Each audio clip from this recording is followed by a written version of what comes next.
సర్వోన్నతుడ కృపగల మా తండ్రి, మీ ఘనమైన పవిత్రమైన హెచ్చించబడిన నామానికి తండ్రి కృతజ్ఞతాస్తులు తెలియజేసిన దేవా, మరొక తరుణాన్ని అవకాశాన్ని తండ్రి నీ సన్నిధిని తండ్రి నీ కృప వలన పొందుకున్న మేము కేవలం వినువారు మాత్రమే ఉండి మమ్మల్ని మేము మోసపుచ్చుకొనకుండా విన్న మాటల్లోని ఆంతర్యాన్ని గ్రహించి వినబడుతున్న ప్రతి మాట మాకే మా జీవితాలను సరిచేయడానికి సర్వోన్నతుడైన దేవుడు ఈ మాటలు మాకు వినిపిస్తున్నారన్న స్పృహ కలిగి హృదయాలు తెరిచి మీ మాటలు వినే భాగ్యాన్ని మీ పిల్లలందరికీ అనుగ్రహించమని దీనడును అలుపునడు నేను తండ్రి నీ పక్షాన నిలబడి మాట్లాడబోతుండగా సత్యవాక్యాన్ని సమపాలలో విభజించి వివేకంతో ఆత్మశక్తితో బోధించగలిగే జ్ఞానాన్ని నాకు ప్రసాదించవలసిందిగా వేడుకుంటూ మెట్టుకు మీ నామాన్ని మహిమపరచడానికి తండ్రి కృపను అనుగ్రహించవలసిందిగా వేడుకుంటూ క్రీస్తు నామని ప్రార్థన అడిగి వేడుకుంటాం మా పరమ తండ్రి, ఆమేన్. ప్రియులారా, గత వారము మీరు ఒక అద్భుతమైనటువంటి అంశాన్ని నేర్చుకున్నారు, గుర్తుంది కదండి. లోపాలను దిద్దుకుంటేనే భక్తి సోపానం అవుతుంది. దిద్దుకోవలసిన లోపాలు మరి తెలిసి సరి చేసుకోవట్లేదో, తెలియకపోవటం వల్లనే సరి చేసుకోకపోవట్లేదేమో అని దేవుని కృపను బట్టి మరి దేవుని యొక్క ఉద్దేశానుసారంగా ఆ మాటలు మీకు చెప్పడం జరిగింది. విన్నారని ఆశిస్తున్నాను. చెవులతో విన్నారని కాదు కానీ మనసుతో విన్నారని నేను అనుకుంటున్నాను. విన్న వాక్య ప్రకారంగా ఏవైతే మన జీవితాలలో లేవో, లేదంటే మన ఆత్మీయ జీవితానికి ఆటంకాలుగా ఉన్నాయో వాటన్నిటిని గుర్తించండి, సరిచేసుకోండి. అప్పుడు దేవునిలో మనం ఇంకా అద్భుతంగా ఎదుగుతాం ప్రియులారా. కనుక లోపాలను దిద్దుకుంటేనే భక్తి సోపానం అవుతుంది కదా. ప్రియులారా, మనందరికీ బాగా తెలుసు,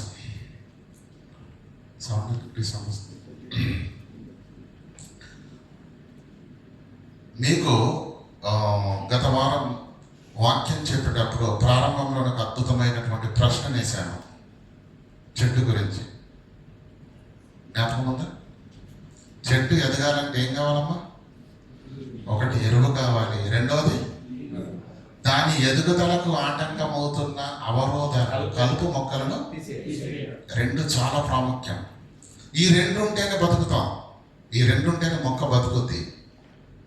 ఇప్పుడు మీ దగ్గరికి వస్తున్నాను, మన దగ్గరికి వస్తున్నాను.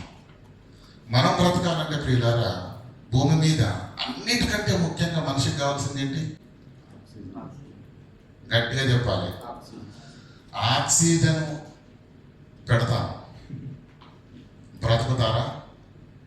ఆక్సిజన్ మాత్రమే తీసుకోవాలి, బ్రతుకుతారా?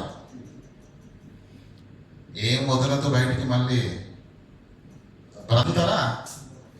తీసుకోవాల్సింది తీసుకోవాలి, దాని పేరు ఆక్సిజన్. విడిచిపెట్టవలసింది ఏంటది? Carbon dioxide. మనం బాగా తెలుసు, చదువుకున్నాం కదా. అంటే తీసుకోవాల్సిందేమో తీసుకోవాలి, పనికి రానిది వెంటనే వదిలి పెట్టాలి.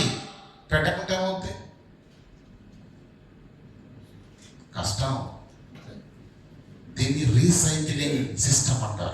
ప్రకృతిలో ప్రతిదీ అలాగే జరుగుతుంది, ప్రతిదీ అలాగే జరుగుతుంది. మహాజ్ఞాని అయిన సొలొమోను గారు ప్రకృతిని పరిశీలించి క్షుణ్ణంగా ప్రసంగి గ్రంథాన్ని రాశాడు. ఏమనండి? నదులు పారి వచ్చి తిరిగి ఎక్కడికి వెళ్తున్నాయంటే మళ్ళీ సముద్రంలోనే కలుస్తున్నాయి. సూర్యుడు తాను ఉదయించిన చోటును మొదలుకొని ప్రయాణించి ప్రయాణించి ప్రయాణించి ప్రయాణించి సాయంకాలానికి మళ్ళీ ఎక్కడికి వస్తున్నాడు? తాను ప్రయాణించిన చోటికి వస్తున్నాడు కదా. ప్రకృతిలో సమస్తము ఇలాగే జరుగుతుంది. మరి ఇంట్లో కోడి పిల్లలు ఉన్నాయి కదండి, కోళ్ళు ఉంటాయి కదమ్మా. ఉదయాన్నే బయటకు వెళ్తాయి. వీడు ఏదో ఒక రోజు నన్ను చికెన్ 65 చేసుకొని తినేస్తాడు, వీడింటికి నేను అస్సలు వెళ్ళనని చెప్పేసి అడుగు వెళ్ళిపోతాయండి. ఎందుకు వస్తున్నాయి? ఉదయం బయటికి వెళ్ళిన కోళ్ళు కానీ, గూటి నుంచి వెళ్ళిన పక్షులు కానీ సాయంకాలానికి తిరిగి వచ్చేస్తున్నాయి. ఇదంతా ప్రకృతిలో దేవుడు నియమించిన సిస్టమ్.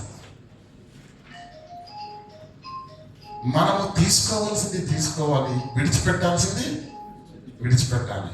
అప్పుడే మనం ఆరోగ్యంగా ఉంటాం. తీసుకోవాల్సింది తీసుకోకపోయినా కష్టమే, విడిచిపెట్టవలసింది విడిచిపెట్టకపోయినా కష్టమే కదా. ఇప్పుడు కొలసీలకు రాసిన ఒక పత్రికలో ఒక మాట ఉంటుంది, దయచేసి చూడండి. కొలసీలకు రాసిన పత్రిక 3వ అధ్యాయము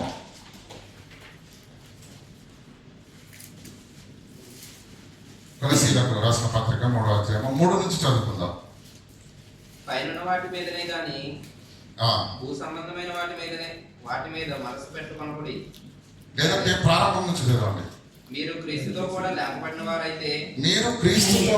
లేపబడిన వారైతే పైనున్న వాటిని వెతకండి. అక్కడ క్రీస్తు దేవుని కుడిపార్శ్వమున కూర్చుని ఉన్నాడు. పైనున్న వాటి మీదనే గాని భూ సంబంధమైన వాటి మీద మనస్సు పెట్టుకొనకుడి. 5 నుంచి చదువుకుందామండి. 5 నుంచి.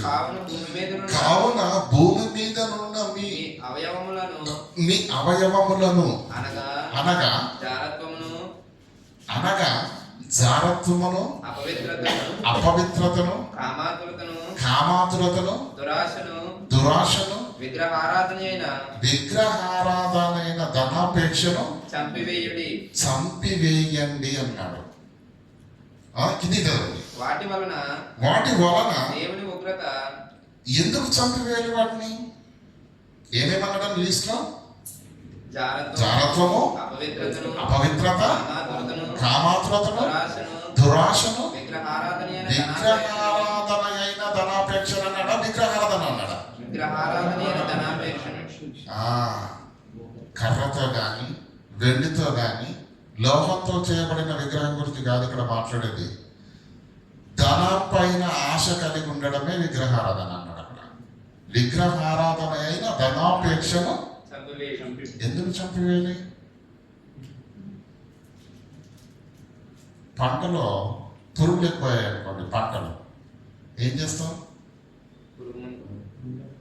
ఎందుకు?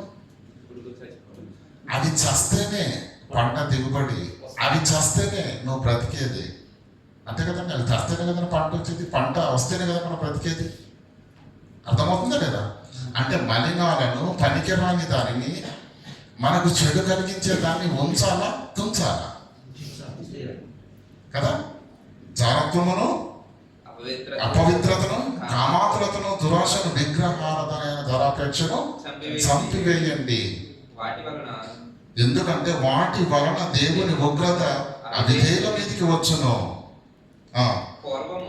ఎన్ని అవసరం చదవండి. ఇప్పుడైతే మీరు కోపము, ఆగ్రహము, దుష్టత్వము, దూషణ, మీ నోట బూతులు అని వీటన్నిటిని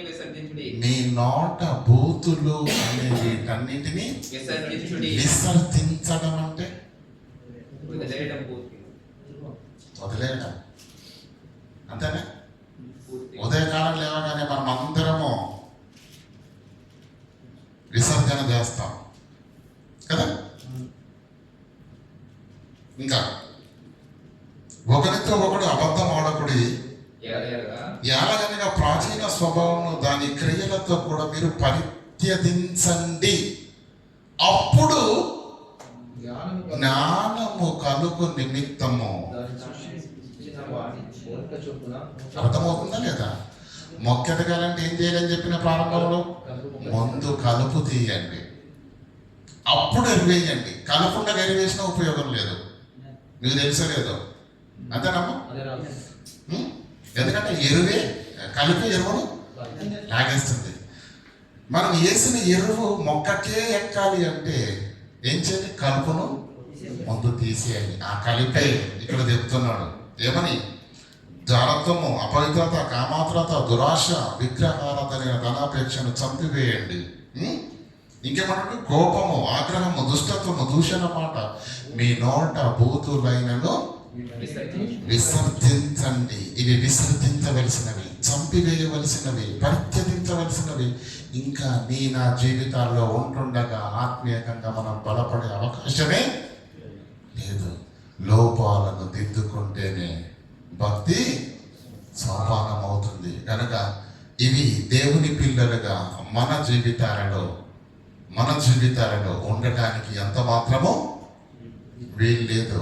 ఒకవేళ అలాంటివి ఏమైనా ఉన్నట్లయితే ఏమండి ఒప్పుకుందాము, విడిచిపెడదాము. దేవుని యొక్క కనికరాన్ని బట్టి మనం ఇంకా ఆత్మీయ జీవితంలో ముందుకెళ్ళే అవకాశం ఉంటుంది. కనుక ప్రియులారా, గత వారం చెప్పినటువంటి లోపాలు ఏవైతే ఉన్నావో అవన్నీ మన జీవితాలలో మనం సరి చేసుకోవలసినవి, అవి మన ఆధీనంలో ఉన్నవి. మీ అందరికీ క్లియర్గా చెప్పాను ఇప్పుడు వరకు చెప్పిన దాంతో సహా. ఇప్పుడు రెండవ కోణం ఏంటంటే బోధ విషయంలో ఇవన్నీ మనకు సంబంధించినవి కదండి. గురిని కలిగి ఉండడం కానీ, పట్టుదల కలిగిన నిర్ణయం తీసుకొనడం కానీ, ప్రయాసపడడం కానీ, ఆశను పెంచుకొనడం కానీ, ఆసక్తిని పెంచుకొనడం కానీ, ఈ ఎవరి పరిత్యజించవలసినవి విడిచిపెట్టవలసినవి విడిచిపెట్టి హత్తుకోవలసినవి హత్తుకోవడం, ఇదంతా మన పరిధిలో ఉంది. కానీ ఇంకో ప్రాముఖ్యమైన నిత్య జీవానికి వెళ్ళకుండా నిన్ను ఆటంకపరిచేది రెండవది, అతి ప్రాముఖ్యమైనది బోధ సంబంధమైన ఆటంకాలు. దేని సంబంధం అండి? బోధ సంబంధమైన ఆటంకాలు. అసలు బోధ కూడా మనల్ని పరలోకంకు ఆటంకపరుస్తుందా? బోధే పరలోకం చేర్చేది. క్రీస్తు చెప్పిన బోధే పరలోకం చేర్చేది. క్రీస్తు చెప్పిన బోధకు భిన్నమైన బోధ నిన్ను పాతాళానికి నడిపించేది. ఏది క్రీస్తు బోధనో, ఏది క్రీస్తుకు భిన్నమైన బోధనో మీరు అర్థం చేసుకోవాలి, మీరు పసిగట్టాలి, మీరు పరిశీలించాలి. తెల్లని అన్ని పాలు కావు, నల్లని అన్ని నీళ్ళు కావు. అస్పృహ లేకుండా మన ఆత్మీయ జీవితాలు పరలోకానికి వెళ్ళే ప్రసక్తే లేదు. కనుక పిల్లల ఆలోచన చేద్దాం. దేవుడు మహాకృప చేత మనకు స్పృహ కలిగిస్తున్న ఈ మహా జాగ్రత్తలను హృదయాలు తెరిచి విందాం మనం ఈరోజు. ప్రియులారా, దేవుడు ప్రారంభం నుంచి ఇప్పటి వరకు తన అమితమైనటువంటి వెలకట్టలేని విస్తారమైన ప్రేమ దేవుడు ఉచితంగా మనకు కనపరుస్తున్నా, అనుభవిస్తున్నాం. కానీ దేవుని ప్రేమను అర్థం చేసుకున్న వారము కాము. ఎంత ప్రేమించాడంటే ప్రియులారా, ఈ 66 పుస్తకాల్లో మీరు మనసు పెట్టి ఆలోచిస్తే దేవుని హృదయం నీ కొరకు ఎంత ఆశతో, ఎంత ఆవేదనతో, ఎంత ఆక్రందనతో నీ కొరకు దేవుడు అలమటిస్తున్నాడో నీకు అర్థమవుతుంది. దేవునికి మన పైన ఉన్న ప్రేమ ఎంత గొప్పదో మీకు అర్థమవుతుంది. మీరు మనసు పెట్టి ఆలోచిస్తే ఆ ప్రేమ ఈరోజు మనకు అర్థం కావట్లేదు ప్రియులారా. దేవుని ఆశ ఏంటంటే మనందరికీ తెలిసిన కీర్తనల గ్రంథం 93 దయచేసి. నీవు మనుషులను మంటికి మార్చుతున్నావు. నీవు మనుషులను మంటికి మార్చుచున్నావు. దేవుని ఆలోచన, దేవుని ఆశ, దేవుని సంకల్పం ఏంటో తెలుసా? నరులారా ఇద్దరా ముగ్గురా, పొట్టల్లా పొడల్లా, తెల్లల్లా నల్లల్లా, నరులారా, ప్రపంచమా, భూమి మీద ఆరిన నేల మీద మానవాకారాన్ని ధరించుకున్న దేవుని స్వరూపమందున్న దేవుని పిల్లలందరూ నరులారా, ప్రపంచమా నా యొద్దకు రండి అని దేవుడు అంటే దయ్యం ఏం చేసింది తెలుసా? ప్రపంచాన్ని దేవుడు తన యొద్దకు రమ్మంటున్నాడు. అర్థమవుతుందా? దయ్యం ఏం చేసింది తెలుసా? ఈ ప్రపంచము దేవుని యొద్దకు వెళ్ళకుండా ఉండాలని ప్రపంచాన్నే మనిషి దగ్గరికి నడిపించింది. ప్రపంచాన్నే మనిషి దగ్గరికి నడిపించింది. ఒక ఆయన ఇండియాలో మంచి బిజినెస్ మ్యాగ్నెట్ ఉన్నాడు. ముట్టి మే దునియా అన్నాడు. ఏమన్నాడు? ముట్టి అంటే పిడికిల్లో ప్రపంచం, అంటే ప్రపంచాన్ని పిడికిల్లో బంధించేస్తాను అని చెప్పాడు. అర్థమవుతుందా లేదా? ఇదే ఈరోజు ఇది ఉంటే ప్రపంచం మన చేతుల్లో ఉన్నట్టే. ప్రపంచమా నా యుద్ధకు రండని దేవుడు అంటే, అపవాదులు ఏం చేశాడంటే, వీళ్ళందరూ దేవుని కనెక్ట్ అయితే నా మాట అసలు వినరని ప్రపంచాన్ని మనిషి కనెక్ట్ చేశాడు వీడు ఇంటర్నెట్ తోటి. ఎవరెవరితో మాట్లాడుతున్నారు చెప్పండి? భార్యాభర్తలు ఇద్దరు కలిసి ప్రయాణం చేసిన భార్య ఫోన్లో, భర్త ఫోన్లో. ఇంట్లో అండి భార్య భర్త ఇద్దరు పిల్లలు ఉంటే 4కి 4 ఫోన్లు. ఎవరెవరితో మాట్లాడరు. ఒకప్పటి ఆచారాలు ఎటు వెళ్ళిపోయాయండి. సాయంకాలం అయిన తర్వాత వీధిలో కూర్చొని చిన్నవాళ్ళు మొదలుకొని పెద్దవాళ్ళ వరకు హృదయాలను తెరిచి ఒకరి కష్టసుఖాన్ని ఒకరు పంచుకొని ఆనందంగా, ఆత్మీయంగా, ఆప్యాయంగా పలకరించుకునే ప్రేమలు, బంధాలు ఉన్నాయండి ఈరోజు. కారణం మనిషి అంటే ప్రపంచాన్ని మనిషికి కనెక్ట్ చేసింది అది. ఇదే నీ ప్రపంచం. ఒక పూట భోజనం లేకుండా అయినా మనిషి బ్రతుకుతాడో లేడో తెలియదు, కానీ ఫోన్ లేకుండా మాత్రం బ్రతుకుతాడండి, చచ్చిపోతాడు. ఆలోచించండి ఎంత ఎడక్ట్ అయిపోయారు. ఒకప్పుడు ఉందండి ఫోన్లు. ఏమండి చిన్నప్పుడు అండి ఎవరైనా చనిపోయారు అనుకోండి, ఈ వార్త చేర్చాలి కదా బంధువులకు.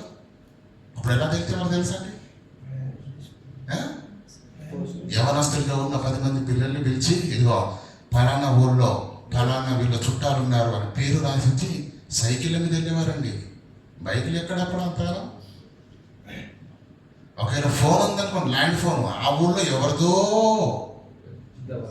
పెద్దవారిది. కష్టం పడేలారా. అలాంటి పరిస్థితుల్లో నుంచి ఈరోజు ఎక్కడి వరకు వచ్చిందండి? ప్రపంచము ప్రతి మనిషి చేతిలో. నీతో నాకు పనులే, నాతో నీకు పనులు. భార్యాభర్తలు కూడా ప్రేమగా మాట్లాడుకున్న దాఖలాలు ఈరోజు. ఎందుకు విడాకులు? ఎందుకు కొట్లాటలు? పెళ్ళైన సంవత్సరం ఎందుకు కోటి చుట్లు? కారణం మనిషికి బంధము లేదు. ప్రతి మనిషి ఫోన్తో, ప్రపంచంతో కనెక్ట్ అయి ఉన్నాడు. మనుషుల మధ్య బంధాలు తెగిపోయాయి ప్రియులారా. నోకియా వాడు ఒక మంచి కొటేషన్ చెప్పాడు. ఏమనంటే, నోకియా కనెక్టింగ్ ద పీపుల్.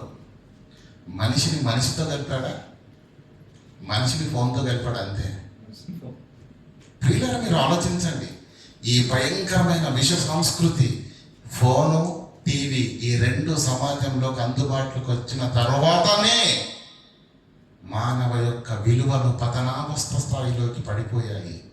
చిన్నలు మొదలుకొని పెద్దవాళ్ళ వరకు సమాజంలో జరుగుతున్నటువంటి ఈ ఘోరమైన కార్యక్రమాలు మీరు చూస్తూ ఉంటే ప్రియులారా, ఏమండి ముసలి వృద్ధాప్యంలో ఉన్నటువంటి ముసలి వాళ్ళు 10 ఏళ్ళు 8 ఏళ్ళ ఆడపిల్లల్ని కూడా చంపేసిన వైనం చూస్తున్నాం.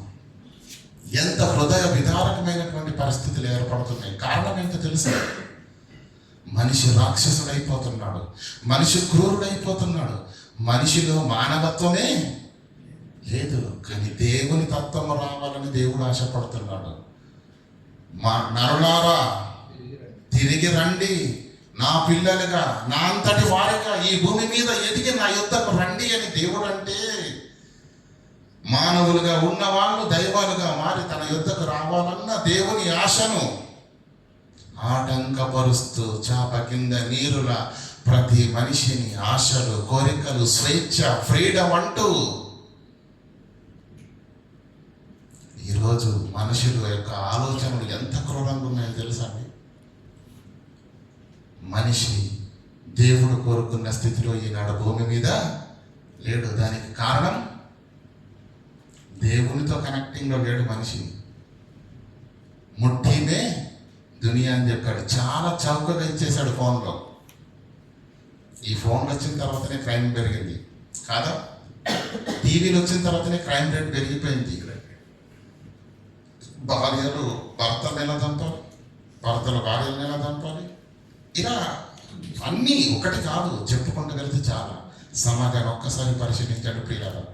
దేవుని యుద్ధకు వచ్చిన మన లోపలనైనా, మన జీవితాల్లోనైనా, మన కుటుంబాల్లోనైనా విలువలు, ప్రేమలు ఆప్యాయతలు లేకపోతే దేవునికి దూరంగా ఉన్న వారి పరిస్థితి ఎలా ఉందో మనం కళ్ళతో చూస్తున్నాం కనుక నరులారా తిరిగి రండని దేవుడు అంటే నరులు దేవుని యొద్దకు వెళ్ళకుండా ప్రపంచాన్ని మనిషి యొద్దకు నడిపించింది అపవాది. అది వాడి ప్లానే, అది వాడి ప్లానే. ఈరోజు మనం కాన్సన్ట్రేషన్ చేయకపోవడానికి ఏ పని కూడా మనకి ఇష్టం అనిపించట్లేదు. కారణం ఇది ఒక్కసారి ఆనైంది అనుకోండి, గంట 2 గంటలు 3 గంటలు 4 గంటలు అమ్మ రే భోంచేయరా అక్కడ పెట్టమ్మా రాడు తిండు, ధ్యాస ఎటు వెళ్ళిపోయింది, ఆలోచన ఎటు వెళ్ళిపోయింది, సమయం అంతా వృధా అయిపోతుంది. ప్రియులారా ఆలోచించండి. కనుక అపవాది వేస్తున్న ప్రతి అగ్నిబాణమును కుతంత్రమును కుయుక్తిని పసిగట్టి ఓ దేవుని యొద్దకు నేను దగ్గర కాకుండా నిత్య జీవంలోకి ప్రవేశించకుండా నన్ను ఆటంకపరచడానికి అపవాది వేస్తున్న వలని గురి తిరిగి దేనిని ఎంతవరకు వాడాలో అంతవరకే వాడండి. ఇది అవసరమే, ఉపయోగమే. ఈరోజు ఉపయోగకరంగా మాత్రమే వాడండి. మిమ్మల్ని నాశనం చేసేటట్టుగా వాడకండి. అది మీరు అర్థం చేసుకోవాలి. అపవాది యొక్క ప్రతి అగ్నిబాణాన్ని మీరు గుర్తించాలి. స్పృహ లేకపోతే ఏమండి, చంటి బిడ్డలు ఉన్నారు అనుకోండి, తల్లి ఎంత ఆలోచిస్తో తెలుసా అండి. ఒక్కసారి బిడ్డ తుమ్మాడు అనుకోండి, ఎంత ఉంటారండి సంవత్సరం, ఏమండి 6 నెలలు సంవత్సరం గుడ్డ ఎంత ఉంటారు, చిన్నలు ఉంటారు కదా, వాళ్ళని చెప్తారా? ఒక్కసారి తుమ్మిందంటే అమ్మేమంటే తెలుసు, జలుబు చేసేసింది. ఏమైనా పరీక్ష చేసిందండి? ఇలా పిల్లలు ఏమండి ఈ చేతి కాస్త లేపట్లేదు అనుకోండి, చాలా పరిశీలనతో చూస్తారండి తల్లులు. ఎందుకోనండి నిన్నటి నుంచి చేతి అసలు కదలొచ్చలేదు, ఎందుకైనా మంచిదని ఆసుపత్రికి తీసుకెళ్తారు. తల్లి అంత స్పృహతో ఉంటేనే ఆరోగ్యాలతో మనం పెరిగి పెద్దగవుతాం. మన ఆత్మీయ జీవిత విషయంలో మనం స్పృహ లేకుండా ఉంటే అపవాది విసురుతున్న ఏ అగ్ని బాణాన్నైనా నువ్వు పసిగట్టకపోతే, అందులో చిక్కుపడిపోతే నీ ఆత్మీయ జీవితము ఏమవుతుంది?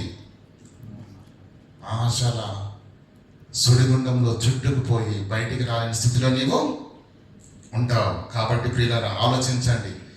దేవునికి దూరం చేసే ప్రతి విధమైన దాన్ని పరిశీలనతో తెలుసుకోండి, విడిచిపెట్టండి, దేవునికి దగ్గర కండి. చివరి ఒక మాట చూద్దాం, చూడండి. మత్తయి సువార్త 7వ అధ్యాయం 21వ వచనం. మత్తయి సువార్త 7వ అధ్యాయం 21వ వచనం. ఇక్కడ మన అందరికి తెలిసిన మాట, చాలాసార్లు చదువుకున్న మాట, ప్రభువా ప్రభువా అని నన్ను పిలుచు ప్రతివాడును పరలోక రాజ్యంలో ప్రవేశింపుడు గాని. ప్రభువా ప్రభువని పిలుచు ప్రతివాడు పరలోక రాజ్యంలో ప్రవేశింపడు. అంటే దాని అర్థం ఏంటి? క్రైస్తవులంతా దేవుని యొక్క రాజ్యంలోనికి, పరలోకానికి రారు. ఎవరు వస్తారని చెప్పాడు? పరలోకమందున్న తండ్రి చిత్త ప్రకారము చేయువాడే ప్రవేశించడం. అంటే ఇప్పుడు ఎవరు ప్రవేశిస్తారు, ఎవరు ప్రవేశించరు క్లియర్గా చెప్పాడు యొక్క వచనంలో. అవునా కదా? ఎవరు ప్రవేశిస్తారంట? తండ్రి చిత్త ప్రకారం చేయవాడు ప్రవేశిస్తాడు, చెయ్యని వాడు ప్రవేశించడు. ప్రభువా ప్రభు అని పిలిచినంత మాత్రాన పరలోకము చేరరు, ప్రవేశింపరు. ఈ 2 విషయాలను ఇంత స్పష్టంగా యేసే చెప్పినప్పుడు ఈ మాటను క్రైస్తవులు చదవట్లేదండి. ఇప్పుడు క్రైస్తవులంటే దేని విషయంలో ఏమంటే స్పృహ కలిగి ఉండాలి? దేని విషయంలో వాళ్ళు అలర్ట్గా ఉండాలి? చెప్పండి. దేవుని చిత్తాన్ని నెరవేర్చే దిశలో, ఆలోచనలతో కదా. అదే కదండి వాక్యం ఘోషిస్తుంది. మరి అది తెలిసి చదివి కూడా మనం పట్టించుకోనకపోతే దేవుని యొక్క నిత్యరాజ్యంలోనికి చేరాను. నేను గత వారం చెప్పాను, అసలు క్రైస్తవులకు పరలోకం ఒకటి ఉన్నదని, అక్కడికి మనం వెళ్ళాలని, మరణం తర్వాత అది మన కళ్ళ ముందుకు వస్తుందన్న సంగతే ఈ భూమి మీద క్రైస్తవులకు స్పృహలో లేరు, మర్చిపోయారు. ఏదో ఆదివారం అవకాశం దొరికింది కాబట్టి వచ్చాం. ఆచరణ అయిపోయింది, అలవాటు అయిపోయింది. కానీ క్రైస్తవ జీవితం అంటే ఆచరణ అలవాటు కాదు. నువ్వు చేరవలసిన మార్గం, నువ్వు ప్రయాణించవలసిన మార్గం, నువ్వు చేరుకోవలసిన గమ్యం పరలోకం. అది క్రైస్తవ్యం. కానీ ఈరోజు ఆ స్పృహ లేకుండానే బ్రతుకుతున్నట్టు. కొరింథీయులకు రాసిన మొదటి పత్రిక 10వ అధ్యాయం 12వ వచనం చదువుకుందాం. తాను నిలుచుచున్నానని తలంచుకున్నవాడు పడకున్నట్లు తాను నిలిచి ఉన్నానని తలంచుకొని ప్రతివాడు పడిపోకుండా జాగ్రత్తగా. అంటే నేను నిలబడ్డాను అని ఎవరైతే అనుకుంటున్నారో వాళ్ళు ఏం ఆలోచన పెట్టుకోవాలండి? పడిపోకుండా జాగ్రత్తగా చూసి. అంటే నిలబడ్డవాడు పడిపోతాడా? నిలబడ్డవాడు పడిపోయే అవకాశం ఉందా? వాక్యం చెప్తుంది కదండి, తాను నిలిచి ఉన్నానని తలంచుకొని ప్రతివాడు పడిపోకుండా జాగ్రత్తగా చూసుకునవలెను. జాగ్రత్త పడాలి. ఎందుకు? నిలబడ్డ నిన్ను లాగేయడానికి, పడివేయడానికి ఒకడు ఉన్నాడు కనుక చాలా జాగ్రత్త. వాడు ఎలా పడగొడతాడు? నేను నిలబడ్డాను కదా, దేవుని యొద్దకు వచ్చాను కదా. వాడు ఎలా నిలబడతాడు? వాడు ఎలా పడగొడతాడు? ఎలా లాగేస్తాడు? ఇప్పుడు మనం అర్థం చేసుకుందాం పిల్లరా. సాధనముగా కొలసీలకు రాసిన పత్రిక 2:8 చదువుకుందాం. ఆడు ఎలా పడగొడతాడో, ఎలా ఏమండి మన నడ్డి విరుస్తాడో ఇప్పుడు మనకు అర్థమైపోద్ది. ఆయనను అనుసరింపగా, ఏమండి కొలసీలకు రాసిన పత్రిక 2వ అధ్యాయము 8వ వచనం. ఆయనను అనుసరింపక మనుష్యుల పారంపర్యాచారమును. ఎవరిని అనుసరింపక?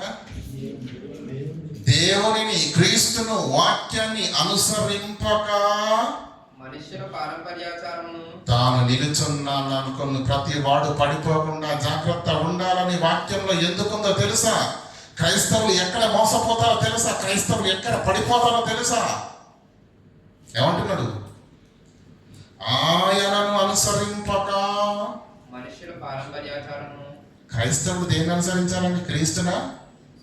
మనుషుల పారంపర్యచర్యాలనా? అనగా ఈ లోక సంబంధమైన మూల పాఠములను అనుసరించి మోసకరమైన నిరర్ధకమైన తత్వజ్ఞానము చేత మిమ్మల్ని చెరపట్టుకొని పోవువాడెవడైనా మీలో ఉండునేమో అని జాగ్రత్తగా ఉండుడి. దేవునిలో ఉన్నవాడు, దేవునిలో నిలబడ్డవాడు ఎలా పడిపోతాడు అని వాక్యం సెలవిస్తుందో తెలుసా? ఎలాంటి మనుషుల పారంపర్యాచార్యముల ప్రకారముగా. నెంబర్ 1. నెంబర్ 2 ఏంటి? ఈ లోక సంబంధమైన మూల పాఠముల అనుసరించి మోసకరమైన నిరర్ధకమైన తత్వజ్ఞానం. తత్వజ్ఞానం అంటే ఈరోజు ఏం మాట్లాడినా కానీ మంచి బోధ చేసిన వాళ్ళు, ఒకప్పుడు సమాజాన్ని బలపరిచిన నాయకులు ఇప్పుడు లాజిక్లు వెతుకుతున్నారు. వాక్యాన్ని పక్కన పెట్టేశారు. వాక్యం వద్దు, పలానా సువార్తల పలానా పత్రికలో ఇలా వాక్యం ఉంది అని వాక్యం టు వాక్యం చూడడం మానేశారు వాళ్ళు. ఎప్పుడో లాజిక్ ఆలోచిద్దాం. నిరర్ధకమైన తత్వ జ్ఞానము చేత లాజిక్లను పట్టుకొని వెళ్ళిపోతున్నారు. వాక్యాన్ని పక్కన పెట్టేసి వాక్యం ముఖ్యమా, లాజిక్ ముఖ్యమా? చెప్పండి. క్రీస్తును అనుసరించాలా, లాజిక్ను అనుసరించాలా? కానీ చాలా మంది ఏం చేస్తున్నారట? క్రీస్తును అనుసరింపక కానీ మోసకరమైన మనుషుల పారంపర్యాచారాలను, మోసకరంగా ఉన్న తత్వజ్ఞానాన్ని అనుసరిస్తున్నారట. తత్వజ్ఞానాన్ని ఏమండి గనుక దేవుని పిల్లలుగా దేవుని యొద్దకు వచ్చిన మనము చివరి వరకు దేవునిలో ఉండాలంటే అపవాది వేస్తున్న ప్రతి ముసుగును, మాయను మనం ఎప్పటికప్పుడు తెలుసుకోవాలి. ఏమండి క్రీస్తును అనుసరింపక నిరర్ధక తత్వజ్ఞానములోనికి మనం వెళ్ళడానికి వీలు లేదు. మీరు చాలా చూడండి, ఈరోజు నేను ఎవరి పేర్లు మాట్లాడదలుచుకోలేదు, లాజిక్స్ వెతుకుతున్నాను. లాజిక్కే ముఖ్యం. ఇప్పుడు లాజిక్కే నిన్ను దేవునికి కాకుండా చేస్తున్నది మ్యాజిక్. నువ్వు నమ్మవలసింది, ఆధారపడవలసింది ఎవరిపైన తెలుసా? వాక్యం పైన, దేవుని పైన. కానీ ఈరోజు ఏమైతుందట? ఆయనను అనుసరించట్లేదట. గంట ప్రియులు ఆలోచించండి. యోహాను 2వ యోహాను పత్రిక 2వ అధ్యాయం 9వ వచనం చదువుకుందాం. 2వ యోహాను పత్రిక 2వ అధ్యాయం 9వ వచనం. క్రీస్తు బోధ యందు నిలిచియుండక దానిని విడిచి ముందుకు సాగే ప్రతి క్రైస్తవుడు దేవుడిని అంగీకరించని వాడు. ఏమండి, ఈ తెగలో, ఈ గుంపులో చాలా మంది ఉన్నారు. క్రీస్తు బోధ యందు నిలిచి ఉండక దాన్ని విడిచిపెట్టి ముందుకు. ఏమంటే క్రీస్తు బోధ యందు నిలిచి ఉండకపోవడం అంటే ఏంటి? దాన్ని విడిచి ముందకి సాగడం అంటే ఏంటి? ఈరోజు ఏ అంశాన్ని మీరు తీసుకున్నా భిన్నాభిప్రాయాలు ఈ సమాజంలో ఉన్నవి. ఉన్నావా లేవా? క్లారిటీగా మాట్లాడతాను మీతో ఈరోజు. స్వస్థత వరాలు ఉన్నాయా లేవా? వరాల గురించి నేను మాట్లాడుతున్నా. స్వస్థత వరాలు ఉన్నాయా లేవా? చెప్పండి, ముక్త కంఠంతో చెప్పండి. అందరూ మాట్లాడితే వినిపిస్తుంది నాకు. లేవు అని ఎంతమంది అంటున్నారు? మిగతా వాళ్ళు ఎందుకు అంటలేదు? అంటే వాళ్ళు ఉన్నాయని నమ్ముతున్నారు, అంతేనా? వరాలు లేవు, స్వస్థతలు జరగవని నేను అనట్లేదు. నాకు వరం ఉంది అని చెప్పేసి ఎవరిపైన చేతి పెడితే అది జరగదని చెప్తున్నాను. దేవుడు ఎందుకు స్వస్థత చేయడండి? ఆయన స్వస్థపరచువాడు, ఆయన సర్వశక్తిమంతుడు, ఆయనకు అసాధ్యమైనదండి ఏది? అంటే నేను వాక్య ప్రకారంగా చెప్తున్నాను. స్వస్థత విషయంలో వాక్యం ఏం చెబుతుంది? లేవు అని చెప్తుంది. స్వస్థత వరాలు లేవని చెప్తుంది. ఒక వ్యక్తికి స్వస్థత పరిచే వరాలు లేవు అని చెప్తుంది. దేవుడు స్వస్థత చేస్తాడు, అది వేరే విషయం. అర్థమవుతుందా లేదా? క్రీస్తు బోధ ఏం చెబుతుంది?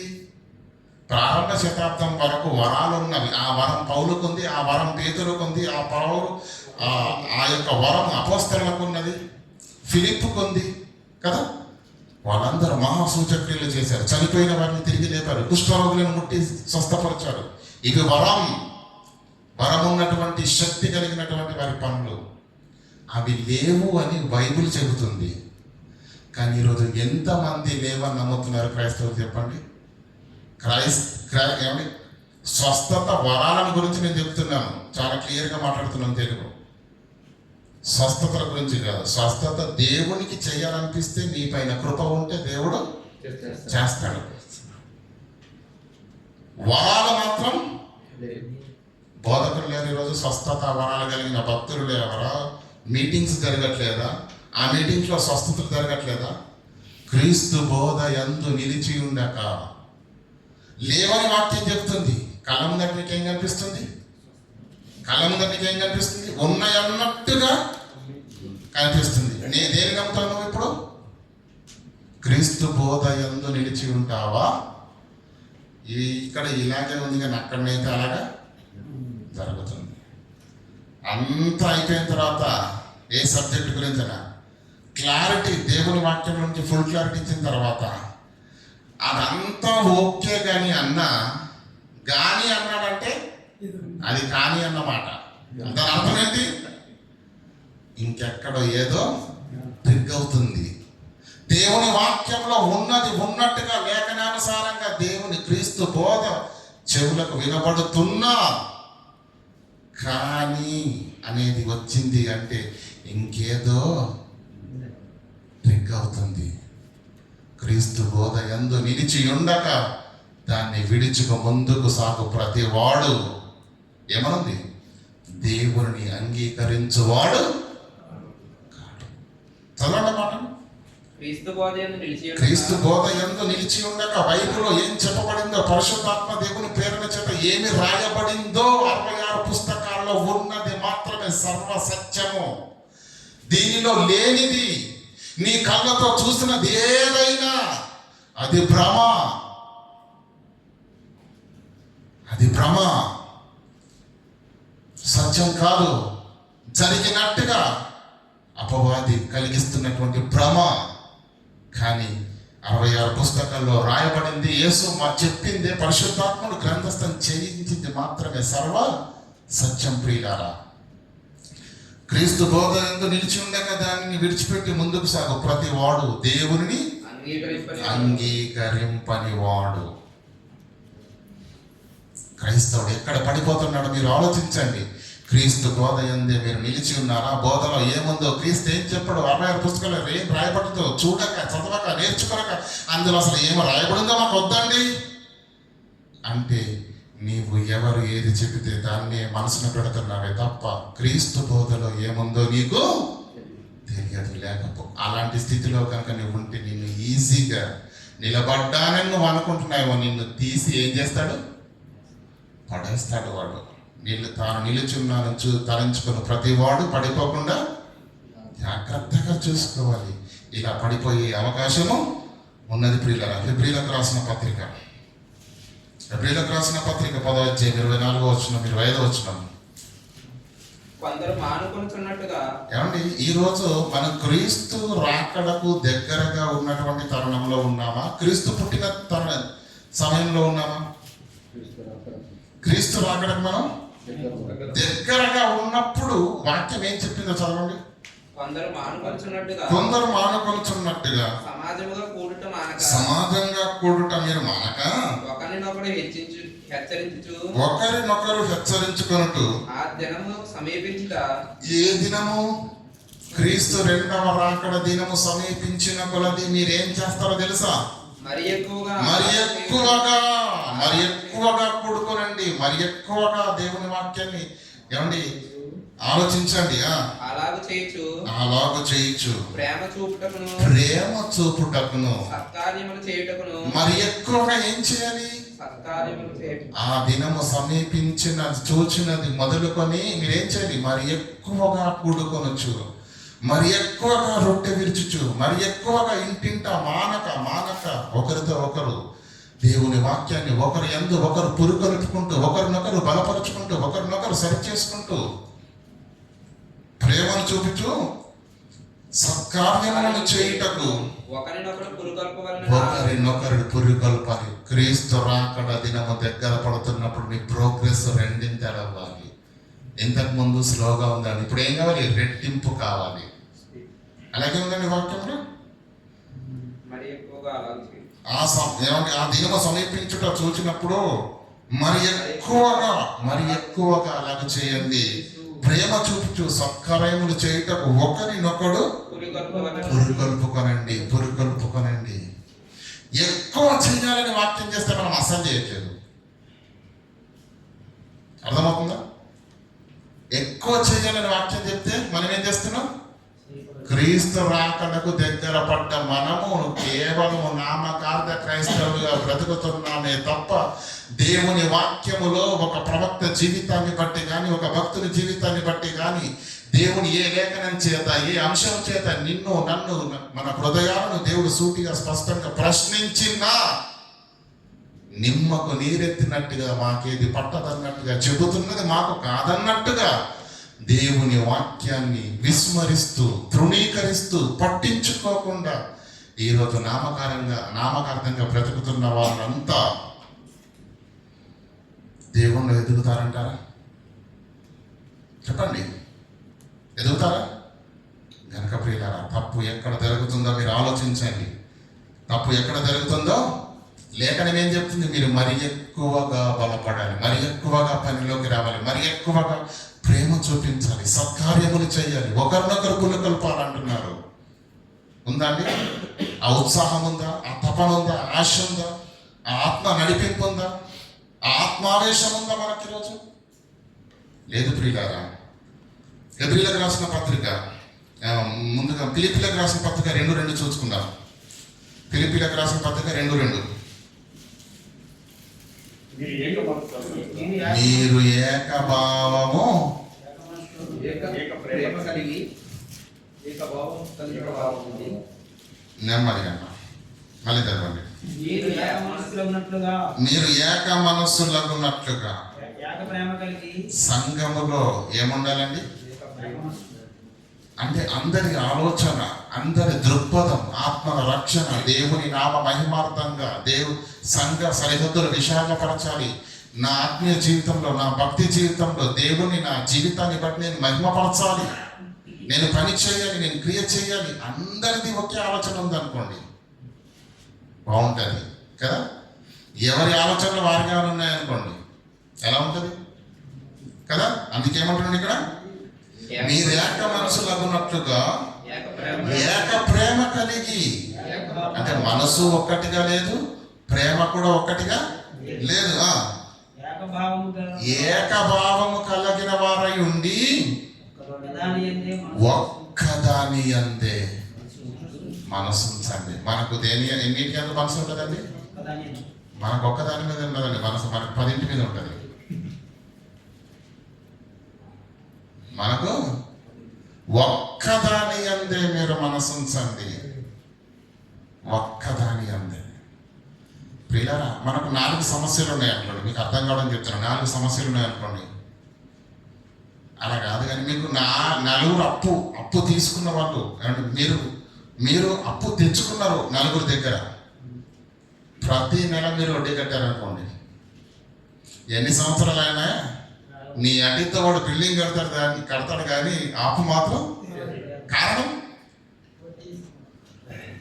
నువ్వు ఆ అప్పును సమూలంగా లేకుండా చేయాలంటే ఏం చేయాలో తెలుసా?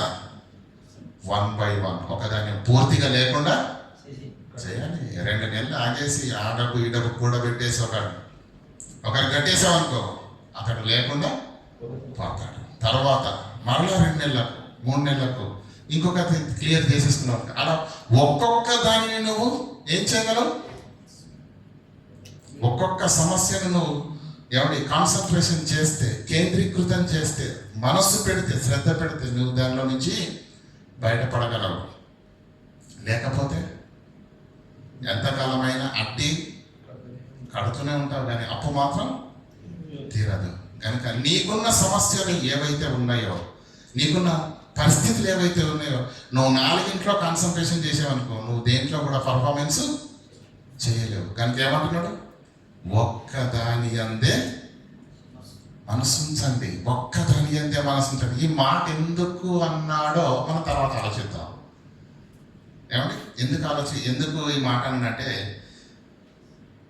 బాగా మీరు మనసు పెట్టి ఆలోచించండి. మనము ప్రతి ఆదివారం క్రమం తప్పకుండా వస్తామండి. ఎవరికి వారు నేను ఎవరిని ఉద్దేశించట్లేదు, ఎవరికి వారు ఆలోచించండి. మనము దేవుని సన్నిధికి వచ్చేదే తక్కువ, అవునా? వినేది అంతకన్నా తక్కువ. ఎక్కువ ఎక్కడిది? తక్కువే. అర్థం చేసుకునేది ఇంకా తక్కువ, అవునా? వాక్యానికి సమయం కేటాయించేది ఇంకా ఓపిక తక్కువ, ఆశ తక్కువ, ఆసక్తి తక్కువ. ఎన్ని తక్కువలున్న మనకు ఎక్కువేంటో తెలుసా? ఏది పడితే అది వింటాం. మనకున్న సమయమే ఇంత, మీరు వినేదే ఇంత, మీరు ఆలోచించేదే ఇంత, అర్థం చేసుకునేదే ఇంత. వినేది మాత్రం అన్లిమిటెడ్. ప్రియులారా, ఎందుకు ఈ మాట చెప్తున్నానంటే, మీరు ఒక్కదాని అందే మనసుంది, తర్వాత మీ ఇష్టం. ఎందుకు అంటే ప్రియులారా, మీకు అర్థమయ్యే భాషలు చెప్తాను. ఒక విద్యార్థిని 1 సంవత్సరం ఒక స్కూల్లో, మరో సంవత్సరం మరో స్కూల్లో, మరో సంవత్సరం మరో స్కూల్లో, అలా 10 సంవత్సరాలు 10 స్కూళ్ళు దింపారనుకోండి. 10 ఏళ్ళ తర్వాత నువ్వు ఏం నేర్చుకున్నావు అంటే ఏం చెప్తారు చెప్పండి? ఇంకోసారి కదా నన్ను అడిగామంటే చిత్త కొడతానంటాడు. అంతనే కాదు, నేను నేర్చుకునేదానికి నాకు అవకాశం ఎక్కడిచ్చావు? ఈ స్కూల్లో నేను నేర్చుకుందాం అనేసరికి స్నేహితులను పరిచయం చేసుకుని, పరిస్థితులను అలవాటు చేసుకొని, నేను అలా నిలదొక్కుందాం అనేసరికి నువ్వేం చేసావు? ఇక్కడ నుంచి తీసి. అర్థమవుతుందా లేదా? అదే ఒకే స్కూల్లో 10 సంవత్సరాలు చదివితే మీరు ఈ సంఘంలో నుంచి బయటికి వెళ్ళకూడదని 4 గోడల మధ్య మేము బంధించడానికి చెప్పవలసినంత అవసరత నాకు లేదు. కానీ మీ మనస్సు, మీ ఆలోచన ఒక్కదాని అందే ఉండండి. అప్పుడే మీరు దేవునిలో ఉంటారు. ఈరోజు ఏమైపోయిందంటే పిల్లరా, సోషల్ మీడియా అనేది అందుబాటులో ఉండేసరికి ఏది ఎవరు పడితే దాన్ని అధ్యసుకుంటున్నారు. కారణం ఏంటంటే ఈరోజు స్టార్స్ ఎక్కువైపోయారు.